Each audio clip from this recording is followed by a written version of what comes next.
nesta noite, né? O nosso irmão Elton está com oportunidade, em nome de Jesus, nosso irmão Elton. Quem não conhece? Ninguém conhece o irmão Elton, né? Ninguém conhece o irmão Elton. Graças a Deus. Eu convidei ele há algum tempo, né? E está com oportunidade agora, meu querido. O ministério liberou. Tem água para você aqui, tá? Tá bom, pastor. Vou ficar à vontade.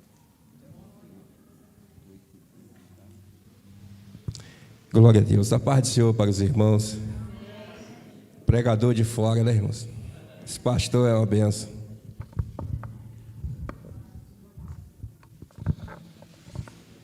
Irmãos, vamos descansar um pouco o banco. Vamos ficar um pouquinho de pé, em reverência à palavra de Deus. Não é por causa de mim, não, por causa da palavra de Deus, tá? Glória a Deus. Louvado seja o nome do Senhor. Abra sua Bíblia aí na segunda carta de Paulo aos irmãos de Corinto. Vamos ler no capítulo 12. Segunda carta de Paulo. Segunda carta de Paulo aos Coríntios, capítulo 12. Vamos fazer menção do versículo 7 até o 10. Aleluia. Reiterando aqui que o pastor falou sobre o evento das irmãs, meus parabéns para as irmãs que foram a esse congresso, tá? E eu estava em casa, tinha um paparazzi lá que toda hora, pum, deixava sair uma nota, né? Toda hora, pum, falei assim, opa, eu estava acompanhando. Glória a Deus, tudo para a honra e glória do Senhor. Segunda carta de Paulo aos Coríntios, capítulo 12, diz assim a palavra de Deus. Versículo de número 7. E para que não me exaltasse pela excelência das revelações, foi-me dado um espinho na carne, a saber, o mensageiro de Satanás, para me esbofetear, a fim de não me exaltar, acerca do qual 3 vezes orei ao Senhor, para que o tirasse de mim. E disse-me, a minha graça te basta, porque o meu poder se aperfeiçoa na fraqueza. De boa vontade, pois, me gloriarei nas minhas fraquezas, para que em mim habite o poder de Cristo. Amém? Glória a Deus. Você crê que esta é a palavra de Deus? Você crê que Deus está neste lugar e vai falar contigo nesta noite? Glória a Deus. Então vamos orar para ouvir a mensagem do Senhor nesta noite. Senhor Deus eterno e soberano Pai, em nome de Jesus eu entrego a Ti a minha vida, a vida da Tua igreja, meu Deus. Nós estamos aqui para ouvir aquilo que o Senhor tem a nos dizer, meu Pai. Que não seja, ó Senhor Deus, aquilo que está no meu ser, meu Deus, dentro do meu ego, mas que seja aquilo que vem do Teu Espírito Santo, que seja enviado à Tua igreja para ser nesta noite edificada no Teu Espírito Santo. Toma desde já o coração, a mente de cada um, meu Deus, unge cada ouvido, unge, Senhor, cada um que está aqui neste lugar, aqueles que estão na sua casa acompanhando pelas lives, Senhor, que o Senhor possa alcançar também essas pessoas, meu Deus, os teus servos que estão passando por algum período de enfermidade, alcança nesse momento, coloca sobre ele a tua unção, a tua graça, meu Deus, e esse jugo, esta enfermidade seja repreendida e jogada por terra, em nome de Jesus Cristo, porque tu és o Deus que cura, tu és o Deus que liberta, tu és o Deus que transforma, e tu és o Deus que batiza com o Espírito Santo e com fogo, em nome de Jesus, amém. Tome o seu assento, glória a Deus. Quero agradecer a Deus por nos permitir estar aqui mais uma vez, né, irmãos? E agradecer também o pastor que tem dado aí essa oportunidade para os obreiros estar aprendendo, porque na verdade nós não estamos ensinando, estamos aprendendo. Um antigo professor ele dizia que o professor, quando ele ensina, ele também aprende junto. E eu creio nisso. E quando nós pregamos a palavra de Deus, nós também aprendemos com a pregação. Porque antes da palavra chegar em vocês, ela chega primeiro no pregador. E quando chega no pregador, ela também causa um efeito dentro do pregador, né? E o pregador ali também ele é edificado, ele é restaurado pela palavra. E nesta noite, eu louvo a Deus por mais essa oportunidade de estarmos aqui em sua casa para poder glorificar e exaltar o teu santo nome. A palavra de hoje, nós vamos falar um pouco sobre crise, irmão. Alguém me disse certa vez que é muito difícil falar sobre crise. E alguns me disseram que era fácil. E eu tentei olhar para dentro da palavra de Deus e entender por que essas duas versões, né, de crise que os homens me falaram. E eu entendi que um disse que era difícil de falar quando a crise ela vem na nossa vida por nossa conta, quando nós buscamos ela. E o outro disse que é fácil de falar da crise quando esta crise, Deus está nela junto conosco. Então eu creio que a igreja que aqui está esta noite está vivendo essa segunda crise, que é a crise onde Deus está passando junto, porque Deus diz que não nos desampara, estará sempre conosco até a consumação dos séculos. E quando nós olhamos para a vida de Paulo, este homem de Deus, este mensageiro da palavra de Deus, Paulo, ele vai nos dizer tudo isso sobre crise nas suas cartas. Ele vai nos apresentar um repertório muito grande de coisas que homens de Deus passaram na sua caminhada com o Senhor, que às vezes nós pensamos que nós somos os últimos da face da terra que estamos passando e queremos às vezes desistir da jornada. Mas quando nós lemos a palavra de Deus, o Senhor nos exorta a ficarmos firmes, a ficarmos cientes de que Ele está no controle de toda a situação. Mas vamos em frente. Quando se falamos em crise, a crise é um acontecimento que desestabiliza qualquer situação que era normal. E a crise, geralmente, ela chega no momento que você não espera. Porque se você esperasse por ela, você se prepararia para o momento que ela chegasse. Mas ela sempre nos pega de surpresa. Nós não esperamos. E quando nós vemos, né, uma situação de crise, alguém sempre tem que ser culpado. E nós, às vezes, jogamos na conta de Deus os nossos problemas, as nossas ansiedades, as nossas perseguições, as lutas.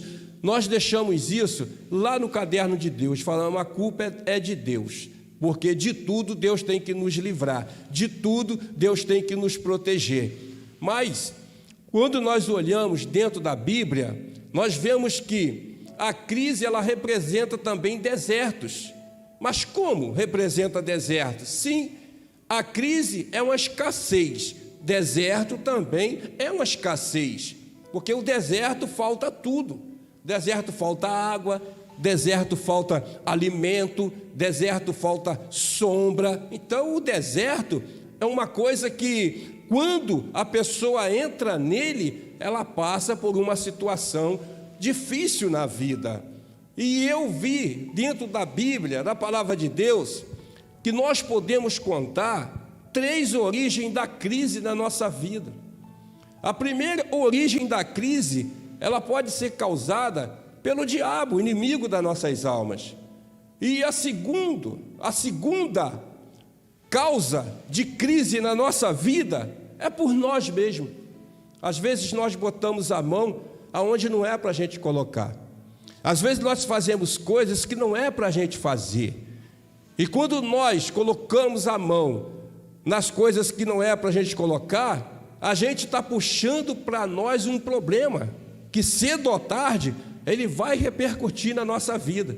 Ele vai nos levar a situações difíceis, e isto em todas as áreas da nossa vida. Às vezes tem situação que não é para a gente ir colocar a nossa mão, é para a gente ficar e aguardar o que vai acontecer. Mas nós, às vezes, nos precipitamos e colocamos a nossa mão. E este, às vezes, é o nosso problema. Colocar a mão aonde não é para colocar. E ali, então, vai surgir uma crise, causada por quem?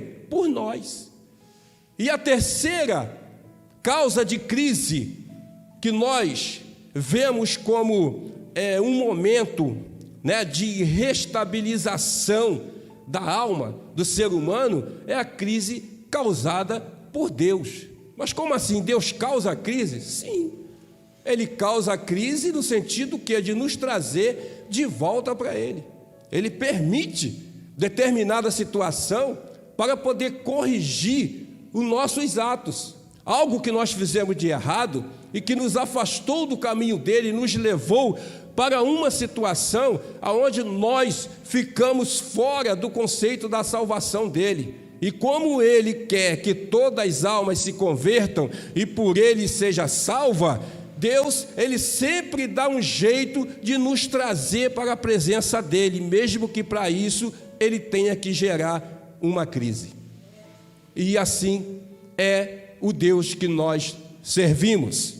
E nesse momento, falando de crise, nós entendemos que a crise causada pelo diabo, nós vamos ver na Bíblia de Gênesis a Apocalipse. Primeira crise causada nos primeiros pais da humanidade, Adão e Eva, nós conhecemos lá no Jardim do Éden. A crise que foi gerada por Satanás na vida de Adão, ela repercutiu não só na vida de Adão, mas também na vida dos seus filhos, porque os descendentes de Adão também sofreram com aquela crise que originou na vida de Adão. Mas não foi uma crise causada por Deus, não foi uma crise causada por Adão, foi uma crise causada por Satanás, o inimigo de nossas almas. E esta crise é uma das crises mais perigosas que o ser humano pode passar. Mas por quê? Porque a crise, quando ela é causada pelo inimigo, você fica à mercê do inimigo. E se você não tiver o contato com Deus para poder discernir este momento de crise, você tende a sucumbir diante dela.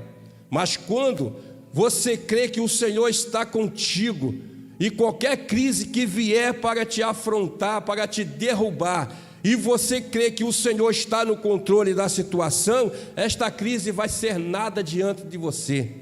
Você vai passar por ela, e quando você chegar até o patamar mais alto, você vai olhar para trás e você vai glorificar o nome do Senhor, porque o Deus Todo-Poderoso é o Deus que desfaz toda a crise. Jesus de Nazaré, que está aqui nessa igreja esta noite, é o Deus que desfaz as muralhas, as barreiras de Satanás. É o Deus que diz que nenhuma arma forjada contra ti vai prosperar. É o Deus que diz que toda língua que se houver contra ti, Deus vai condená-las. Esse é o Deus que nós servimos, um Deus poderoso. E não há crise que possa vencer o Rei dos Reis e o Senhor dos Senhores. Aleluia, glória a Deus. Mas eu quero lembrar os irmãos, um homem que passou uma crise violenta na Bíblia causada por Satanás, que foi um homem chamado Jó. Jó estava com a sua vida tranquila. Jó estava entre um copo de suco, na minha conjectura. Jó estava num copo de suco e ao mesmo tempo ele estava no banquete, e entre um e outro ele fazia orações e sacrifício pelos seus filhos. Resultado, Deus, ele dá um ótimo testemunho de Jó. Diz que este homem é um homem íntegro, temente a ele, um homem que se afasta do mal. Enfim, Jó é um homem que anda no caminho de Deus. Mas aí, a sua prosperidade pode causar a inveja de alguém. Jó era próspero. Jó tinha muitos bens. Jó era um homem que alcançou riquezas.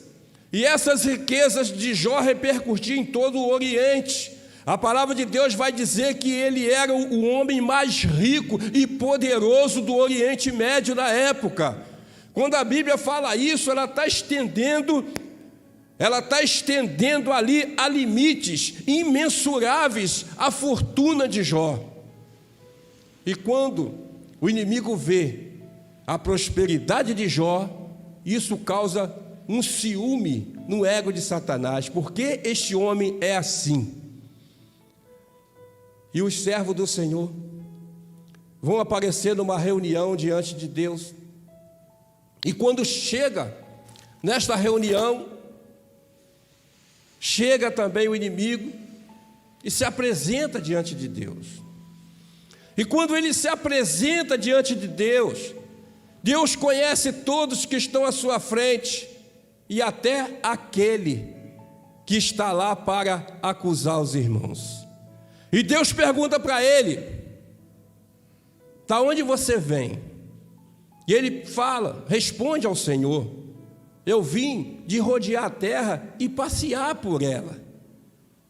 E Deus pergunta para ele: "Tu viste meu servo Jó? Você viu que homem?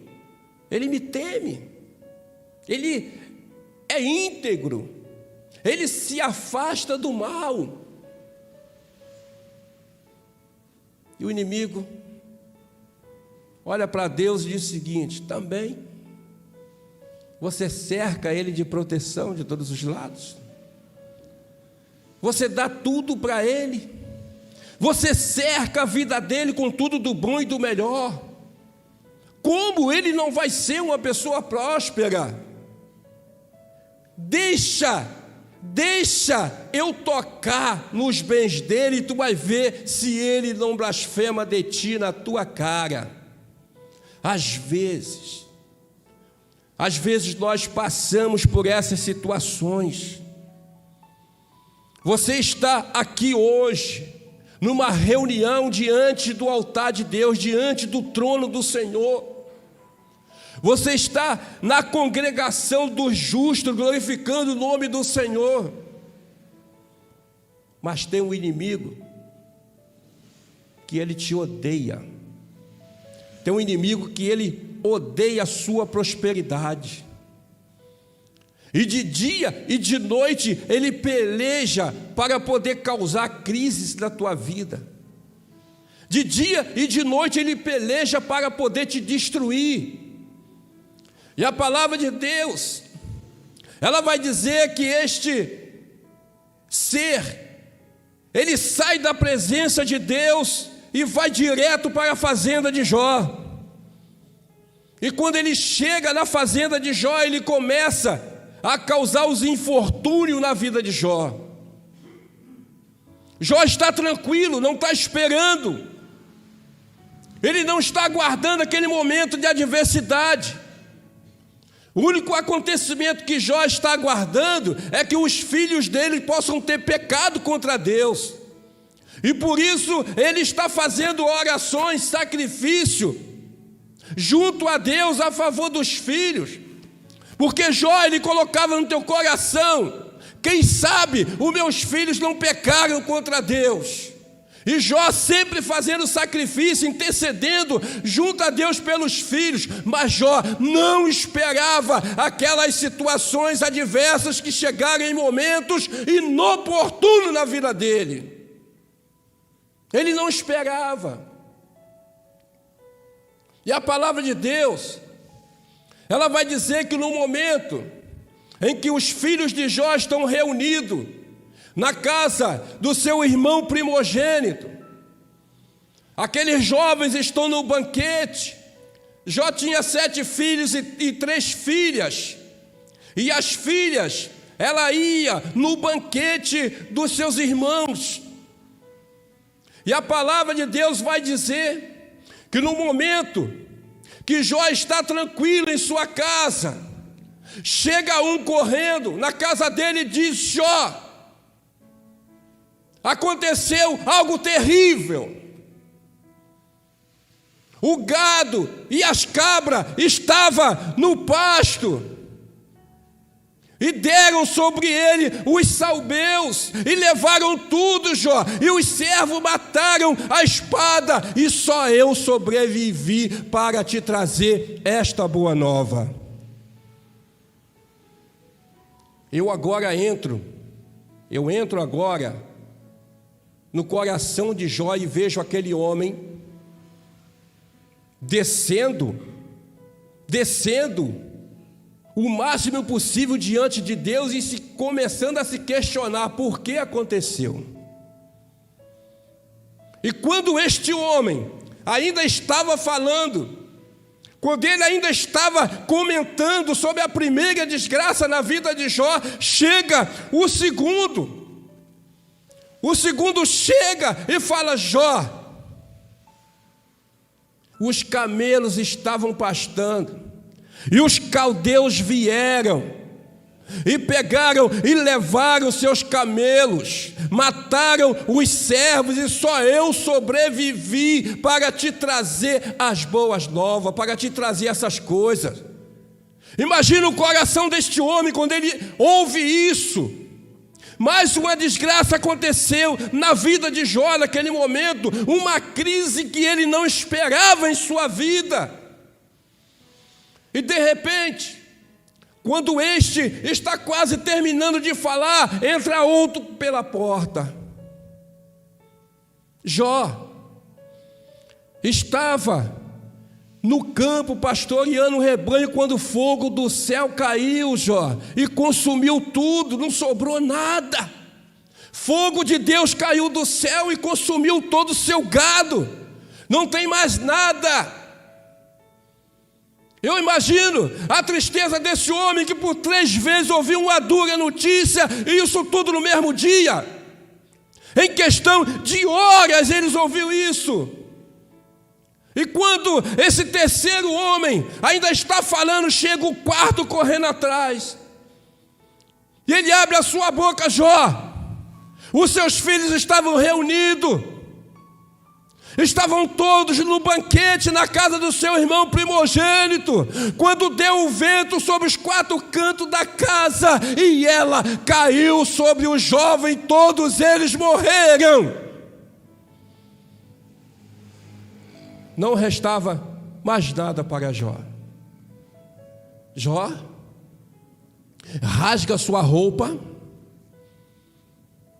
tira o seu manto, pega terra, joga na cabeça, se ajoelha no chão e só tem uma coisa a fazer: o Senhor o deu, o Senhor tirou, mas bendito seja o nome do Senhor.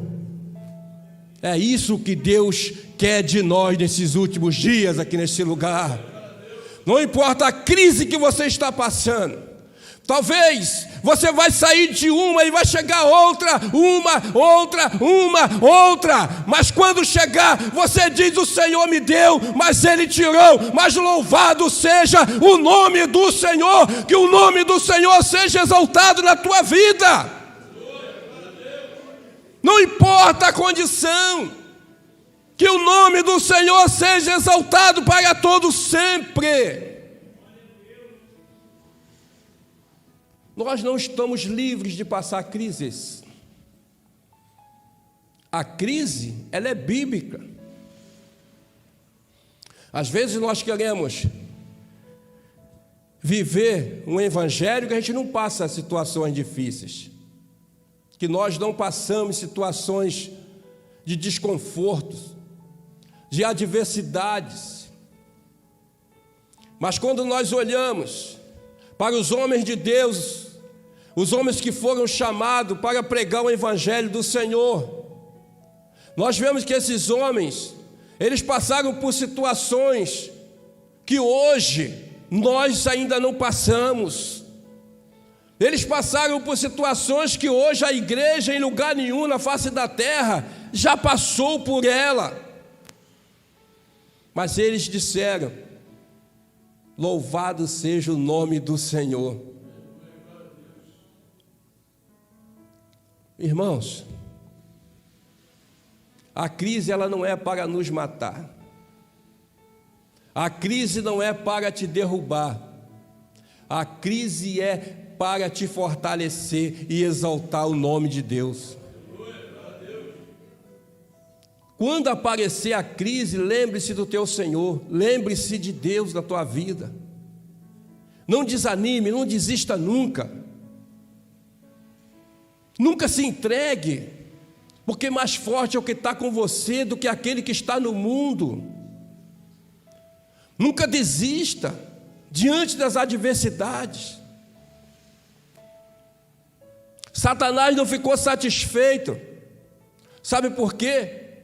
Jó,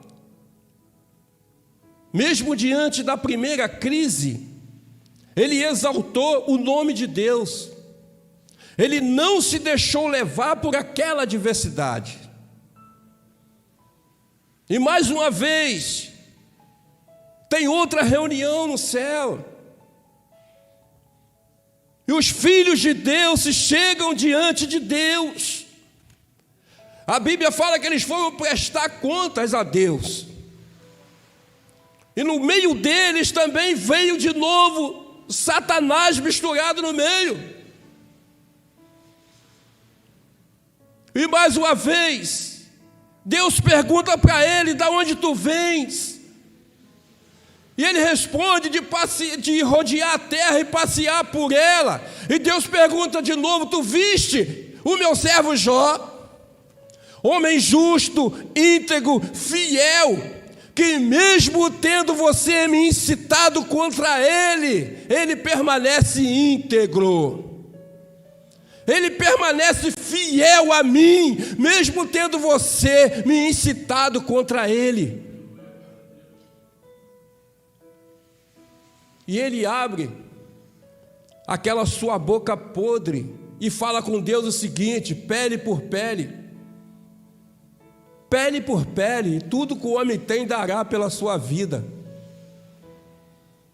O que ele quis dizer com isso?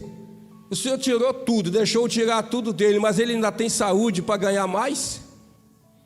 Tira a saúde dele também para você ver se ele não vai blasfemar de você.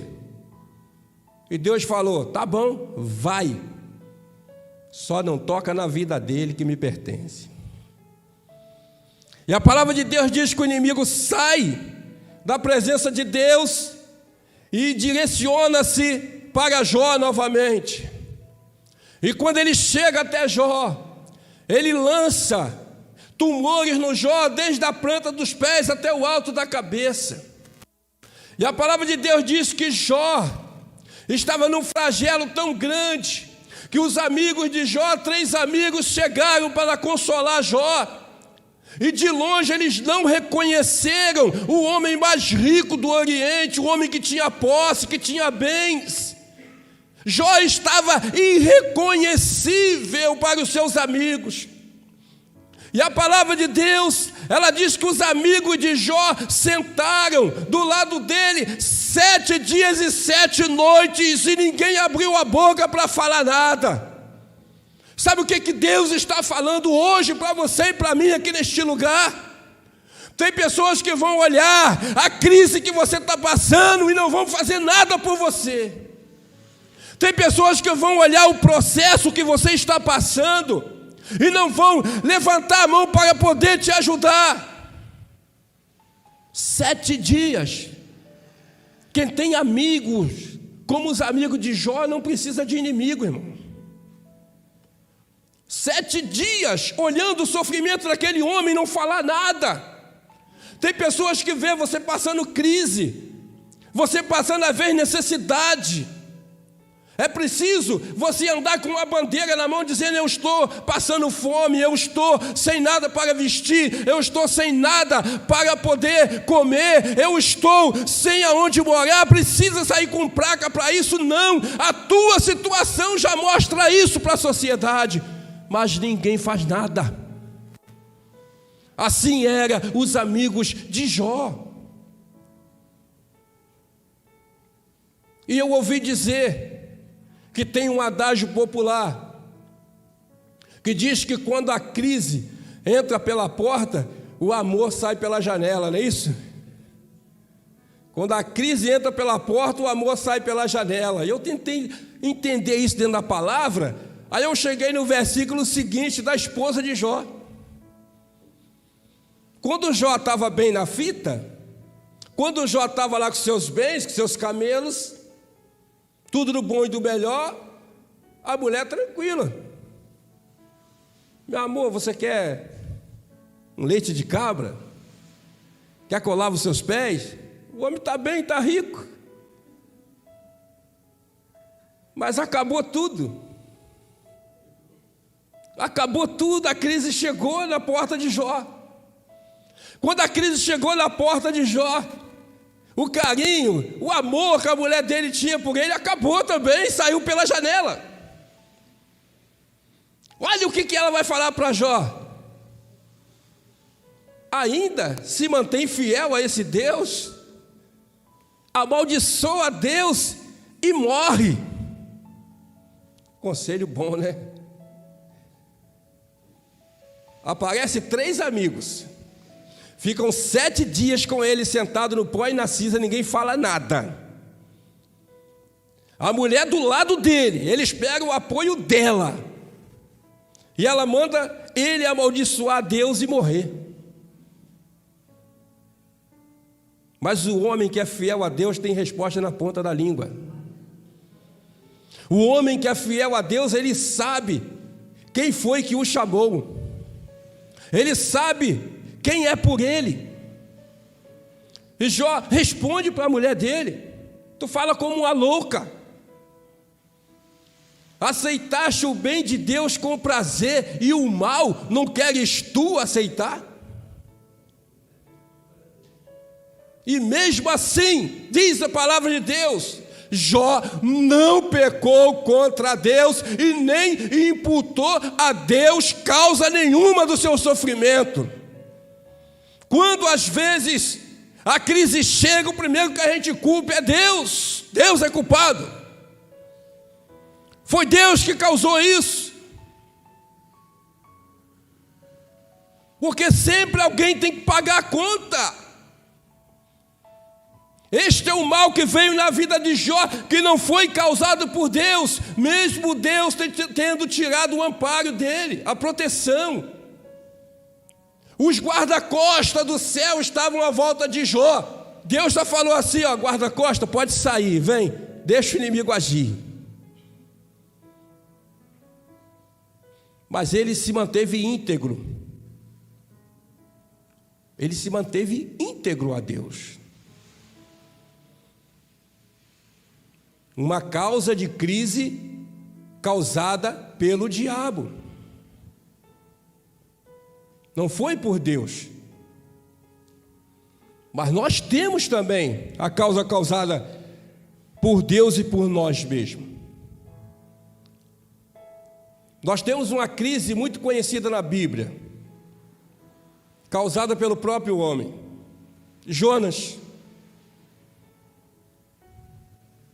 Jonas foi culpado do processo que ele passou, não foi Deus não. Porque ele recebeu uma incumbência, recebeu uma missão. E o que ele fez? Não, eu não vou fazer essa missão. E pegou um navio e tentou fugir da presença de Deus. Mas a Bíblia fala que os olhos de Deus estão em todos os lugares. Deus está presente em todos os lugares. Deus é onipotente, onisciente e onipresente. Não há como o homem fugir da presença de Deus. Mas Jonas se enganou no seu conceito, nos seus pensamentos, e ele não quis fazer a obra do Senhor. E por isso, Deus permitiu que uma flagelo acontecesse na vida de Jonas. Deus permitiu que ele passasse uma turbulência. Mas o que eu quero trazer aqui na igreja hoje é que Jonas passou por isso, mas lá no final ele se lembrou do nome do Senhor. Ele se lembrou que tinha um Deus sobre ele, um Deus que havia chamado ele, e ele glorificou o nome do Senhor lá da barriga daquele peixe. E ele foi cuspido na praia, foi cuspido lá no solo, porque ele clamou ao Senhor, reconheceu o seu erro. Jó, que a gente acabou de falar, Jó, ele passou por esse problema todinho, sendo acusado pelos amigos de pecado, porque todo o mal, toda coisa que a gente passa de adversidade na nossa vida, tem alguns que vão falar que nós estamos em pecado, que nós estamos errados com Deus, mas não é isso, irmão. Tem situação que o inimigo causa, tem outra situação que é nós mesmos que causamos, tem outra que é Deus que permite. Nós temos que discernir isso. Temos que ter discernimento do processo que a gente passa na nossa vida espiritual.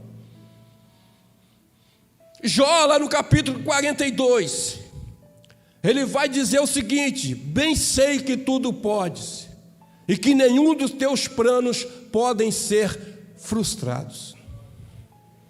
Jó reconhece a soberania de Deus. E mais à frente Jó vai falar: eu só te conhecia de ouvir falar, agora eu te vejo. Como é que Jó vê Deus? A Bíblia fala que ninguém pode ver Deus.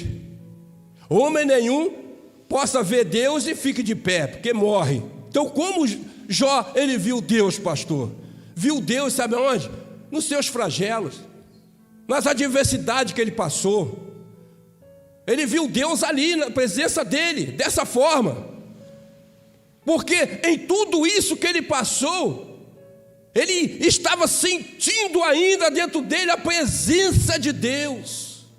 A presença do Espírito de Deus estava na vida de Jó. Por isso ele disse isso: eu ouvia de ouvir falar, eu te conhecia de ouvir falar. Muita gente conhece Deus porque ouviu falar, irmão.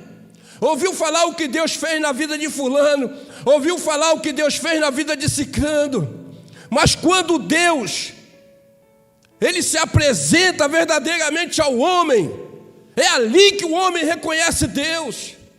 Às vezes é no leito, às vezes é em situações adversas, mas ali ele vai reconhecer que Deus é Deus. Deus é que está no controle da situação, no controle da vida dele. E nada pode parar o agir de Deus, amém? Nada. Saul, um homem que foi chamado para reinar em Israel. Saul causou uma crise na vida dele. Sabe por quê? Desobediência. Deus manda Saul ir e matar os amalequitas todos. Saul passa todo mundo ao fio da espada, não quero nada, não traz nada. Tudo deles é amaldiçoado. Deixa tudo para lá, mata homem, mulher, velho, novo, criança, mata todo mundo. Esse povo para mim é um povo amaldiçoado, usando as minhas palavras. Deus falou isso com Saul. Saul ouve Samuel e vai, e quando chega lá ele faz tudo errado, tudo ao contrário. Saul, ele mata os homens, as mulheres, mas Saul deixa o rei vivo. Não era para ter deixado. Saul traz as melhores ovelhas, os melhores gado do rebanho. Não era para ter trago nada. Tudo era amaldiçoado por Deus. E Saul perdeu o trono de Israel por causa dessa desobediência a Deus. Uma crise causada pelo homem. Uma crise causada pelo homem. Elias, profeta, o livro de Hebreus vai falar de Elias, homem como nós, orava e o céu retia a chuva, e orou de novo, e o céu deu a chuva, e choveu de novo sobre a terra. A palavra do profeta tinha poder, não é isso? O homem era uma bomba na mão de Deus. Ele orava, o céu fechava, não dava chuva não, irmão. Por 3 anos e meio não choveu. 3 anos e meio, pastor, não choveu. E Deus fala para ele assim: Elias, já que tu fez isso, que você profetizou isso, vai então para a beira do riacho de Quiriate e fica lá. Elias foi para lá. Não foi Deus que mandou ele profetizar 3 anos e meio de seca, não, irmão. Foi ele que profetizou. E a Bíblia diz que a tua boca tem poder. E Deus não podia revogar aquilo que o profeta profetizou, senão ele ia desqualificar o profeta. E o intuito de Deus não era esse. E Deus manda Elias para lá, para a beira do riacho. E Deus ordena que os corvos vão alimentar Elias lá. E começa uma crise sem precedente. Começa a seca. Começa os animais morrerem. Acabe está preocupado com os cavalos dele do que com o povo. Ele fala para o seu moço assim: vamos procurar água para que os cavalos não morram. Ele está preocupado com os cavalos, irmãos. E o povo está morrendo de sede, morrendo com fome. E Elias está lá, tranquilo, na beira do riacho. De repente o riacho seca. Acabou a água. O corvo que trazia o alimento cessou. E agora? O profeta está lá triste, em plena uma crise sem precedente. E Deus chega até o profeta e fala para ele: vai para Sarepta, Elias. Eu já ordenei uma viúva lá que te sustente. Sabe o que Deus está falando para você aqui? Mesmo que você provoque uma crise na tua vida, Ele continua no controle da tua vida. Ele não vai deixar você morrer só porque você causou uma crise na tua vida.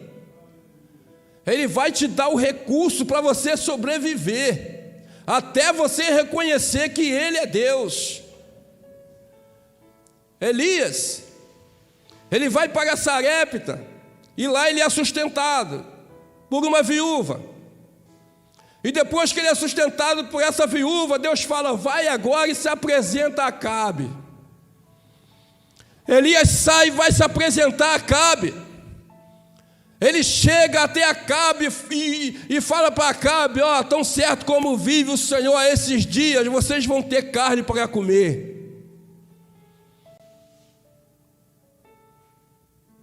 E Elias, antes que faça chover, ele manda um recado para Acabe. Manda Acabe reunir os 400 profetas de Baal, 450 profetas de Aserá, lá no monte. Não falou o que ia fazer, não falou para ninguém. O povo só viu aquele ajuntamento, os profetas de Baal e de Acera, tudo subindo no monte. E quando chegou lá, Elias dá as coordenadas: prepara aí o altar de sacrifício para vocês, que vocês são muitos. Prepare o altar de sacrifício, mas não bote fogo. Você sabe por que Elias falou isso? Porque nesta época eles enganavam o povo, fazia uma vala em volta e colocava ali betume e deixava uma fita do lado, e tinha um que acendia o betume e parecia que o Deus dele é que tinha feito fogo. Por isso Elias mandou jogar água. Elias mandou que eles fizessem isso. E eles começaram a clamar. E eu vejo agora, na minha conjectura, que alguém foi lá e tentou acender o fogo, mas o fogo não pegava. Alguém foi lá e tentou acender o pavio, mas o pavio não pegava fogo, porque estava cheio de água. E eles ficaram desde de manhã até depois do meio-dia. Se cortaram, se retalharam, mas nada aconteceu. E a palavra de Deus diz que Elias foi da vez dele, preparou o altar que estava destruído. Às vezes nós precisamos restaurar o nosso altar para ver o fogo de Deus descer do céu na nossa vida.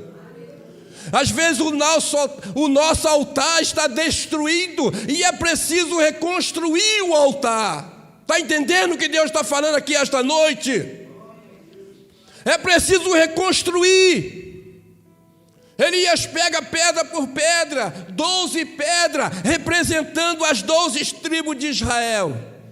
E ele monta novamente o altar de Deus.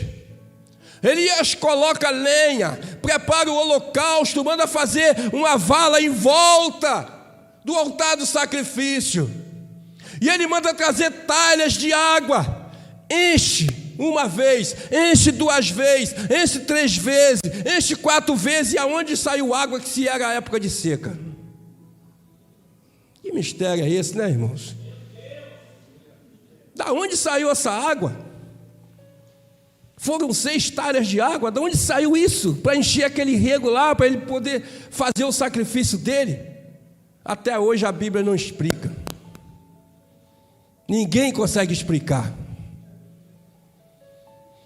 E a palavra de Deus diz que em meio àquela crise que se instalou em Israel, Elias dobra o seu joelho e começa a orar ao Senhor. Senhor, Deus de Israel, Deus de Abraão, de Isaac e de Jacó, se eu sou profeta, bem visto na tua presença, Senhor, manda fogo do céu e queima esse holocausto. Mostra a esse povo que o Senhor é o único Deus. E a palavra de Deus diz que fogo desceu do Senhor e lambeu o holocausto, lambeu a água. Agora vem a parte que eu quero falar para vocês. O milagre aconteceu na vida de Elias e daquele povo que estava vendo. Só que tem um problema. Elias falou assim, lança a mão dos profetas de Baal e passa todo mundo na espada. Mata todo mundo. E os homens foram lá, pegaram os profetas de Baal, levaram para um local e lá sacrificaram, passaram a espada, todo mundo matou. Elias, tranquilão, vencia a batalha, vencia o desafio com os profetas de Baal e de Acera. Estou bem na fita. Aí daqui a pouco um linguarudo, um filho do diabo, do capeta, esse que foi lá no céu conversar com Deus, pedindo para tocar na vida de Jó. Ele chega lá numa mulher chamada Jezabel, e ele vai falar para Jezabel: olha, o tal de Elias, o profeta, ele fez um milagre lá no monte lá, e tem outra coisa, ele matou todos os profetas de Baal, teu pai. E tem outra coisa, ele falou que vai matar também os seus 450 profetas. A mulher irou, a mulher se levantou, porque é ela que mandava no marido, ela é que tinha autoridade sobre o marido não fazia nada sem ela não dar o aval. Sabe o que é isso, irmão? A mulher levou esse rei à ruína, porque no início do reinado dele, ele não era um rei mau, mas a mulher que ele casou destruiu o reinado dele. E ela abre a boca dela e diz o seguinte: faça-me Deus o tanto que Elias fez, se amanhã às essas horas a cabeça dele não estiver na minha mão. Isso foi o suficiente. O coração de Elias derreteu. Elias bateu-se em retirada. Elias fugiu da presença de Jezabel. Elias entrou numa caverna. Os teólogos vão dizer que Elias entrou numa crise. Elias ficou com depressão. A depressão que às vezes a gente pensa que só dá em algumas pessoas, e alguns dizem até que é frescura. Uma depressão Que às vezes as pessoas que não te conhecem falam que você está fazendo doce, não é isso? Isso é frescura. Esse negócio de depressão é para fraco, é para mulherzinha. Está lá o homem de Deus, um profeta, que orava, fogo do céu saía, descia, orava e parava de chover. Um homem visto diante de Deus com depressão. Entrou na caverna, se escondeu. O que acontece quando a pessoa está com depressão? Se esconde, irmão. Não quer sair de casa, não come. Por mais que você tente ajudar, a pessoa não tem força, não tem ânimo para poder se reerguer. Muitos irmãos nossos, pastores, estão suicidando, tirando as suas vidas. Você sabe o que é isso, irmão? Você sabe o que é isso? Um homem de Deus tirar a sua vida, conhecendo a palavra que diz que quando o homem tira a vida dele, não tem jeito. Não tem jeito. Se alguém chegar e tirar a sua vida, se você está em Cristo Jesus, há salvação para você. Mas se você tirar a sua própria vida, acabou. E Elias passou por essa crise. Deus, Ele não te abandona no momento de crise. Mesmo que pareça que Ele esteja longe, Ele não está. Ele está do seu lado, ouvindo tudo o que você quer. A crise, ela não vem para te matar. Ela não vem para te destruir. Ela vem para te fazer mais forte. A crise é uma ferramenta de Deus para poder edificar homens e mulheres fortes para o reino.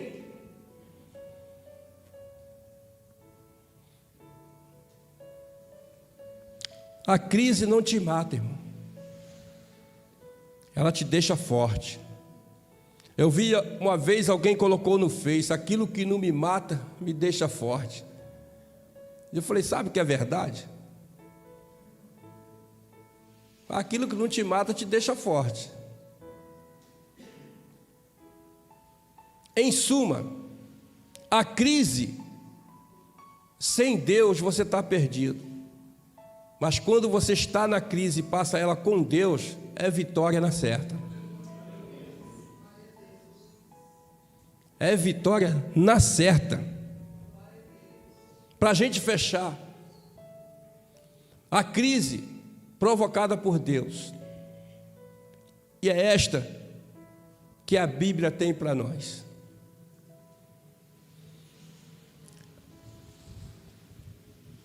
A crise provocada por Deus é uma crise de correção. Tinha um rei chamado Nabucodonosor. Este rei, ele foi um dos maiores reis que a Bíblia já falou. Mesmo Nabucodonosor sendo um rei mau, um rei perverso, você vai ouvir falar de Nabucodonosor no livro de Abacuque, você vai ouvir falar do rei Nabucodonosor no livro de Deuteronômio, lá no capítulo 28 em diante, vai contar toda a crise que Israel passou. Este rei, quando ele chega para sitiar Jerusalém, ele causa uma crise tão grande em Jerusalém, irmãos, que as mulheres têm que comer seus próprios filhos. Seus próprios filhos de colo, elas tinham que matar e comer para poder sobreviver. Uma crise que foi causada por causa da desobediência do povo de Israel, mas que foi Deus que causou ela. Aí Nabucodonosor, depois que ele cresce mais e mais, que ele vira um grande poder, o mesmo rei que Daniel vai falar dele, quando ele tem a visão da estátua, daquela grande estátua, que o rei não sabia o discernimento, Daniel vai dizer que a cabeça de ouro da estátua era o rei Nabucodonosor. Sabe por quê? O reino dele era grande, irmão. Não tinha limite, não tinha fronteira. O limite do reinado desse rei Nabucodonosor. Mas teve um momento na vida dele que ele começou a se exaltar. Ele começou a dizer: eu sou o cara, eu sou eu não preciso de Deus, eu não preciso de ninguém, eu sou mais do que o Deus de Israel. Tentou afligir Daniel e os seus amigos. De várias formas ele tentou afligir o povo escolhido de Deus. Mas no momento que ele se exaltou, que ele pensou que era alguém, Deus tirou o reinado de Nabucodonosor. Deus lançou uma crise sobre este homem, que ele foi pastar junto com os animais. A palavra de Deus diz que cresceu pelos em Nabucodonosor, como de animais, irmãos.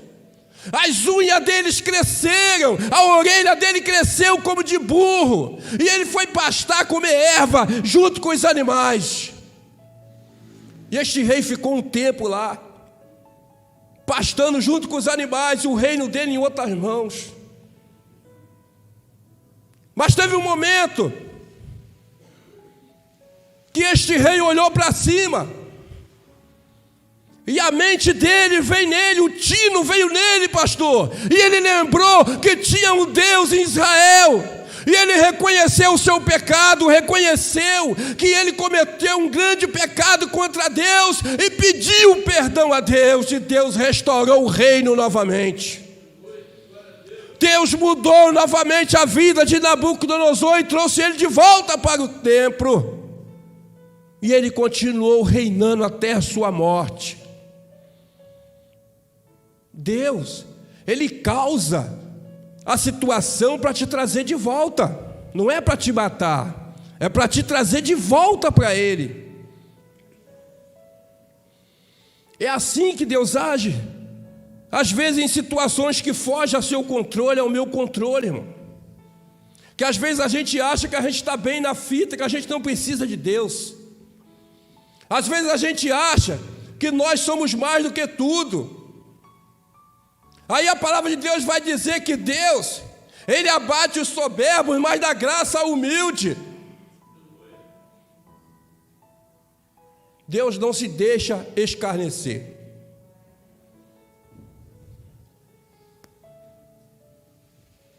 Mas teve um homem que passou uma crise por mim e por você. Jesus de Nazaré. Deus permitiu essa crise na vida de Jesus. Só Ele poderia suportar essa crise. Homem nenhum aguentaria essa crise, mas Jesus suportou. A cruz foi tão pesada para Jesus, irmão. A cruz foi tão espinhosa para Jesus, que Jesus ele chega no Getsêmani e vai orar, deixa os seus discípulos afastados e vai sozinho com Deus. E quando ele está orando ao Senhor, ele fala o seguinte: Pai, se o Senhor quiser, afasta de mim esse cálice. Jesus sabia que ele estava passando uma crise permitida por Deus. Ele sabia que ele estava passando um processo permitido por Deus. Mas na Bíblia é o único processo que terminou com a morte. E Deus entregou Jesus na cruz por mim e por você, para resgatar a nossa vida, a nossa alma do lamaçal do pecado. Jesus, mesmo em meio à crise, mesmo em meio àquela situação, ele diz para o Senhor: Pai, contudo, não seja feita a minha vontade, mas a tua. Quando você passar um momento difícil, não seja a tua vontade, porque pela nossa vontade, a gente não quer passar nada, não quer sofrer nada, mas se vem de Deus, seja feita a vontade de Deus na nossa vida. Se vem de Deus, seja feita a vontade de Deus, irmãos. Porque Deus, Ele tem poder para te restaurar. Deus tem poder para mudar o quadro da sua vida. Deus diz, a palavra de Deus diz que Ele não dá uma prova que você não possa suportar, e junto com a prova, Ele também dá o escape. Ele te dá a prova e diz o seguinte: ó, a direção para sair dela é essa aqui, ó. Ele te dá a prova, mas te dá também a cola. Ele te dá a colinha para você não ficar reprovado. Eis que ponho diante de ti a vida e a morte, o bem e o mal. Escolhe, pois, a vida. Deus dá uma colinha para a gente. Escolhe a vida, irmão. O que você escolhe hoje? Deus colocou diante de você a vida e a morte, o bem e o mal. O que você escolhe hoje, irmão? Quem é você na crise, nos momentos difíceis? O que você representa? Qual é a sua resposta? Você diz: louvado seja o nome do Senhor. Você diz: em tudo isso seja louvado e bendito o nome do Senhor. Ou você se desespera e joga a toalha? Ou você se desespera e abandona a fé? Não é isso que Deus quer de você, nem de mim. Deus quer que nós exaltemos o seu nome e fiquemos firmes diante da vontade do Senhor. Vamos ficar de pé, irmão, em nome de Jesus?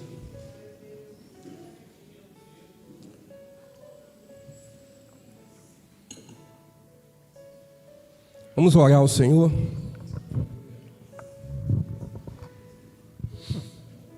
Eu não sei o que você tem passado na sua vida. Eu não sei o processo que você tem passado. Eu conheço vocês daqui, irmãos, mas a sua vida particular, a sua vida você e Deus, quem sabe é só você e Deus. Eu não sei. Mas eu, junto com os pastores da igreja, nós somos profetas aqui nesse lugar hoje. E nós vamos orar nesse momento. Nós vamos orar, apresenta a sua causa a Deus. Eu não sei o que você está pedindo, qual o processo que você está passando. A única coisa que eu sei é que o Deus que leva para o deserto, Ele tira. A única coisa que eu sei é que se alguém levar você para o deserto, Deus te tira de lá também. A única coisa que eu sei é que se você por algum motivo causou um deserto na tua vida, Deus é suficiente e poderoso para fazer brotar erva verde nesse deserto. Ele é poderoso para fazer jorrar fonte de água viva nesse deserto que você está passando hoje.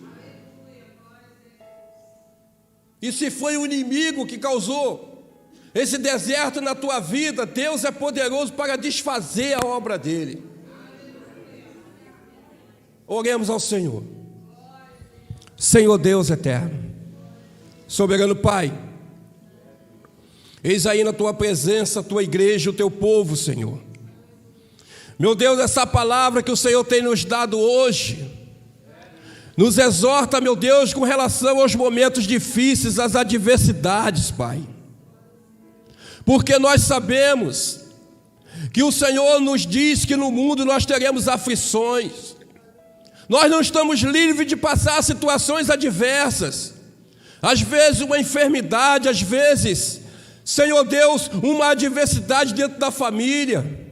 Às vezes um filho rebelde, às vezes, meu Deus, um cônjuge, Senhor Deus, que não quer ouvir a palavra, que não quer entender, Senhor. Mas nesse momento a tua palavra diz Meu Deus, que o Senhor é o Deus que faz jorrar água no deserto onde não tem e abre porta onde não tem porta. Enfim, o Senhor é um Deus que traz à existência aquilo que não existe. Talvez essa pessoa entrou aqui esta noite pensando que não tinha mais solução, achando que não tinha mais saída, mas hoje o Senhor falou ao coração dela e disse que o Senhor está no controle de tudo, e disse que o Senhor está no controle dessa situação, e disse que o Senhor nesse momento está cortando o laço, que o Senhor está jogando por terra agora a enfermidade, está curando agora, porque Tu és o Deus poderoso, o Deus da cura. Tu és o Deus que repreende o inimigo. Tu és o Deus que desfaz as obras de Satanás, porque para isso Tu morreste naquela cruz. Todo o poder do inferno foi aniquilado. Todo o poder das trevas foi aniquilado na vida da Tua igreja, Senhor. Porque o Senhor diz que o Senhor levou as nossas dores, as nossas enfermidades, e por Suas pisaduras nós fomos sarados. Oh Senhor, toma agora nas Tuas mãos esta pessoa que aqui está clamando a Ti, meu Deus, que quando ela chegar no seu lar, esta unção que desce de Ti, ela possa emanar para toda a família, para toda a sua casa, e que todo mal bata-se em retirada, em nome de Jesus. Aleluia. Oh Senhor, e assim nós pedimos a Ti em nome do Pai, do Filho e do Espírito Santo. Amém e amém, Senhor. Dá uma linda salva de palmas para o Senhor. Pastor Geraldo.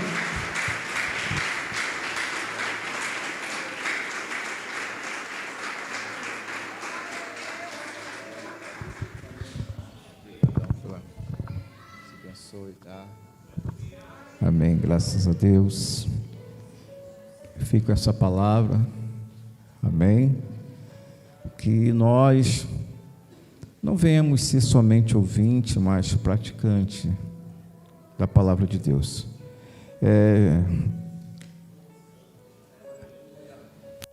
Chegou em minhas mãos agora, rapidinho, vou passar para a igreja. Teremos um almoço agora no mês de setembro, dia 18, tá? E o valor é 15 reais, tá? O valor é 15 reais.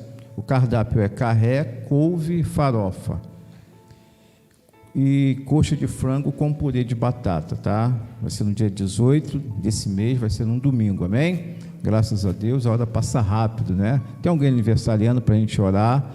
Tem alguém aniversariando nessa noite? Ninguém? Nem de manhã teve, né? Pastor, quer falar alguma coisa, pastor? Não? Graças a Deus. Então, irmãos, acredito que todos aqui saíram alimentados porque ouviram a mensagem da palavra de Deus, que é importante, porque a palavra de Deus, ela nos alimenta, nos fortalece, né? E graças a Deus, porque nesta igreja temos homens de Deus. Graças a Deus. Vamos estar orando. Tem alguém aniversário? Ninguém, não tem ninguém, né? Então vamos orar, vamos terminar. Graças a Deus. Não esqueça, tá? Do almoço no dia 18. Se prepara. Graças a Deus. Senhor nosso Deus e eterno Pai, nós te louvamos e engrandecemos o teu santo nome, pois sabemos, Senhor, que na tua presença a abundância, a fartura de alegria, e nesta noite, Senhor, nós nos alegramos com a tua presença, com a manifestação do teu Espírito em cada um de nós, Pai, porque tu se faz presente na nossa vida. Deus, neste mesmo Espírito, Pai amado, Pai bendito, eu te peço que o Senhor nos leve de volta, guardados e protegidos por Ti, Senhor. Guarda-nos, Senhor, do acidente, guarda-nos, Senhor, da bala perdida, do homem sanguinário, do homem roubador, e, Senhor, a Tua igreja está sob os Teus cuidados. O Senhor te abençoe e te guarde. O Senhor faça resplandecer o rosto sobre ti e tenha misericórdia de ti. O Senhor sobre ti levante o rosto e te dê a paz. Que Deus os abençoe nesta noite, rica e abundantemente. Não cessem de fazer tua oração. Que Deus abençoe a todos, em nome de Jesus.